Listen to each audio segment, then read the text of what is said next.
আপনার পঞ্চায়েত এরিয়ায় জনকল্যাণ শিবির কোথায় কবে বসবে কি করে চেক করবেন এই ভিডিওতে দেখানো হবে।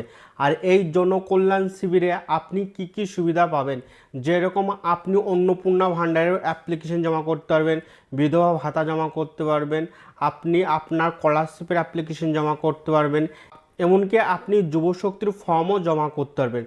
তো আপনি জনকল্যাণ শিবির কি করে চেক করবেন, প্রথমে আপনাকে কি করতে হবে, এই ওয়েবসাইটটা যেতে হবে। এই ওয়েবসাইটের লিঙ্ক এই ভিডিও ডিসক্রিপশনে আর কমেন্ট সেকশনে পেয়ে যাবেন। তো এই পেজটার লিঙ্ক আমি ভিডিওর কমেন্ট সেকশনে আর ডিসক্রিপশনে দিয়ে দেবো। ওখান থেকে ক্লিক করলে ডাইরেক্ট আপনি এই পেজে চলে আসবেন। এই পেজে চলে আসার পর আপনি আপনার ডিস্ট্রিক্ট দিবেন, এরপর আপনি block and local body select করবেন। তারপর আপনার ব্লকের আন্ডারে কবে কোথায় এই জনকল্যাণ শিবির বসবে সেটা দেখাবে।